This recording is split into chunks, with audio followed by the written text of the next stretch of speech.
In this video, I'll walk you through my approach to dementia, how I think about the different causes, the key features that help distinguish them, and what steps I take in the clinic when a patient first presents with memory concerns. The American Academy of Neurology recently recommended annual cognitive health assessments for adults 65 years or older who are receiving neurologic care. The most common are the Mini-Cog, the Memory Impairment Screen, the General Practitioner Assessment of Cognition, and the Montreal Cognitive Assessment. Each of these tests can be performed in about 5 to 10 minutes. When evaluating a patient for dementia, the American Academy of Neurology recommends a minimum workup. This includes screening for depression, sleep issues, alcohol use, and family history, plus a thorough medication review.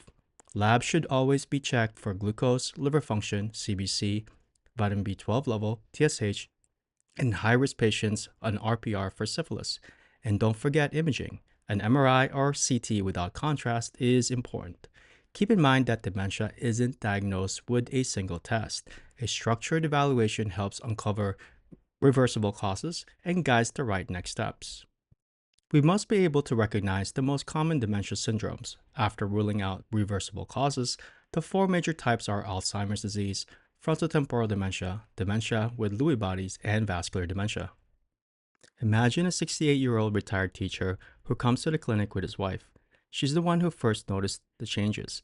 At dinner, he repeats the same questions he asked just 10 minutes earlier. He misplaces his keys more often, blames it on distraction, and laughs it off. But then he forgets to pay a bill, something he's always been meticulous about. During the visit, he's pleasant and conversational, but when asked about the details of his recent hospital stay for pneumonia, he struggles to recall dates and mixes up the timeline. His attention, language, and visual spatial skills are intact, and short-term memory lapses are clear. On a brief cognitive screen, he performs well overall, but misses delayed recall. His labs ruled out reversible causes, thyroid, vitamin B12, electrolytes, all within normal limits. MRI of the brain shows only mild hippocampal atrophy. He meets criteria for mild cognitive impairment. Changes noticeable to family, greater than expected for age, but not yet severe enough to impair activities of daily living. Mild cognitive impairment, or MCI, is when a patient shows measurable decline in thinking skills but can still manage day-to-day life. It's not dementia, but a warning sign. Each year, about 5 to 15% progress to dementia, though many remain stable, and some even return to normal. Always check for reversible causes, like medication side effects, sleep apnea, or depression, before labeling it mild cognitive impairment. When it comes to mild cognitive impairment, there's no approved medication and no supplement proven to stop progression. Management is really about risk factor control and lifestyle. Keep blood pressure in check, optimize diabetes, encourage regular exercise, and promote social and cognitive engagement. The best prescription here isn't a pill, it's prevention. Imagine a 74-year-old female is brought to the clinic by her daughter. The daughter explains that her mother, once the organizer of family gatherings and the keeper of every birthday and anniversary, has been misplacing important items like her checkbook and medications. At first, the family thought it was just normal aging. But for the past year, the changes have become harder to ignore. She leaves pots burning on the stove, struggles to follow recipes she's made for decades, and sometimes gets lost on the way home from church. She repeats stories during conversations, unaware that she's already told them. In the clinic, she's pleasant and cooperative, but when asked about the date or to recall three simple words after a few minutes, she falters. Her language is fluent, but punctuated by word-finding pauses. She has trouble with clock drawing and difficulty copying intersecting pentagons. Her daughter notes that daily function is slipping. Bills are unpaid, medications missed, and meals forgotten. Laboratory evaluation rules out reversible causes. Thyroid, vitamin B12 level, and electrolytes are all normal. The MRI of the brain shows medial temporal lobe atrophy. On cognitive testing, her MMSE is 21 out of 30, with prominent deficits in short-term recall and visuospatial function. She meets criteria for Alzheimer disease, progressive memory decline, and impairment in multiple cognitive domains, with loss of independence in daily life. In Alzheimer disease, the strongest risk factor is age. After age 65, prevalence doubles approximately every 5 years. The second major risk factor is genetic. Carrying one or two copies of the apolipoprotein E4 allele significantly increases the risk. Alzheimer's disease usually presents with an insidious decline in memory, language, and visual spatial abilities, with a typical disease course averaging about 10 years. Memory impairment is the hallmark feature. Early manifestations often include forgetfulness, such as misplacing objects, missing appointments, or repeating questions or statements. Functional lapses, such as neglecting bills or routine tasks. Language changes. This includes word finding difficulty and hesitant speech, as well as visual spatial decline, and this includes trouble navigating even unfamiliar routes or becoming disoriented in new environments. The early memory and language deficits are often followed by executive dysfunction, such as difficulty with organization and multitasking, as well as impaired calculation skills, such as trouble managing finances, and neuropsychiatric symptoms, and this includes apathy, depression, anxiety, irritability, and agitation. As the disease advances, behavioral disturbances, particularly delusions, become increasingly common. Patients with dementia symptoms of less than 3 years duration should undergo advanced neuroimaging with non-contrast CT or brain MRI. While head CT is acceptable, brain MRI is preferred as it provides greater detail and can demonstrate hippocampal atrophy, which is a key feature in Alzheimer's disease. MRI of the brain, for instance, will show decreased volume of hippocampi out of the proportion to the rest of the brain. If the MRI is normal, functional brain imaging can be pursued, which may demonstrate the characteristic Alzheimer pattern of decreased brain function in the bilateral parietal and temporal regions. However, it is typically not recommended until structural lesions in the brain are assessed by either MRI of the brain or head CT. Non-pharmacologic management of Alzheimer's disease emphasizes aggressive treatment of modifiable factors that may accelerate progression.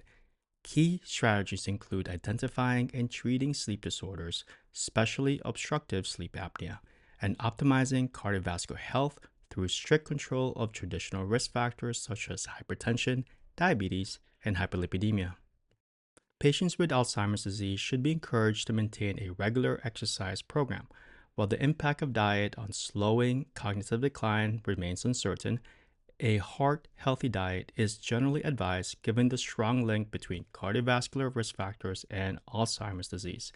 This includes a diet rich in whole grains, fruits, and vegetables, while limiting simple carbohydrates, saturated and trans fats, nitrates, and alcohol. Acetylcholinesterase offer modest improvements in cognitive performance for patients with mild to moderate Alzheimer's disease, but they have not been shown to consistently enhance daily functional abilities. The most common adverse effects of acetylcholinesterase inhibitors are GI, includes nausea, vomiting, and diarrhea, leading to discontinuation in nearly 20% of patients. Other important side effects include syncope, agitation, nocturnal muscle cramps, and vivid dreams. Due to their potential to impair cardiac conduction, acetylcholinesterase inhibitors should be used with caution and in some cases avoided in patients with bradycardia or known conduction abnormalities.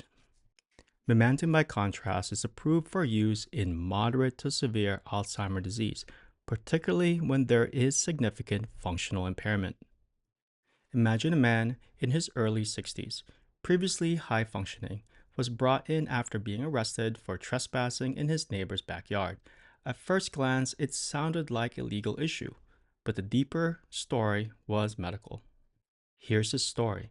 His wife shared that over the past year, he had developed obsessive compulsive behaviors, pacing the same route in the house for hours, repeatedly checking doors, and fixating on routines. Now, his compulsions had spilled into his environment, leading him to wander into places he didn't belong. What stood out was not memory loss, but profound behavioral change. This was frontotemporal dementia, where degeneration in the frontal lobes reshapes personality, judgment, and behavior long before memory falters. Frontotemporal dementia is the second most common cause of neurodegenerative dementia in patients younger than 65 years old. It is broadly divided into two major subtypes: behavioral variant FTD, which is characterized by personality changes, disinhibition, compulsive behaviors, and loss of social awareness. And the second one is language variant, which includes two forms of primary progressive aphasia that primarily affects speech and language. Behavioral variant frontotemporal dementia shows a slight male predominance and typically has a shorter disease duration compared with Alzheimer's disease. The hallmark feature is a progressive change in personality and behavior, often developing years before cognitive decline becomes apparent. A key diagnostic clue early in the course is the discordance between relatively normal performance on objective cognitive testing and significant functional impairment in daily life. Common manifestations include obsessive compulsive tendencies, impulsivity and poor judgment, apathy and lack of empathy, and disinhibition, excessive spending, and overeating. Because these behaviors mimic psychiatric conditions, patients are frequently misdiagnosed with bipolar disorder, OCD, or depression. These symptoms can sometimes lead to legal difficulties, and patients often lack insight into their illness. Patients with behavioral variant frontotemporal dementia typically demonstrate atrophy of the frontal and temporal lobes on structural imaging. When MRI findings are normal or inconclusive, a functional study such as FDG PET scan reveal characteristic hypometabolism in the frontal lobe supporting the diagnosis. CSF analysis can help differentiate frontotemporal dementia from Alzheimer's disease. In Alzheimer's disease, alpha beta 42 levels are typically low, whereas in frontotemporal disease, alpha beta 42 levels remain normal. Behavioral variant frontotemporal dementia has a recognized association with amyotrophic lateral sclerosis, or ALS. Patients should therefore be monitored closely for signs of motor neuron disease, including muscle weakness, cramping, and fasciculations. Currently, there are no approved disease-modifying therapies for behavioral variant frontotemporal dementia. Clinical trials with acetylcholinesterase inhibitors and memantine have demonstrated no therapeutic benefit.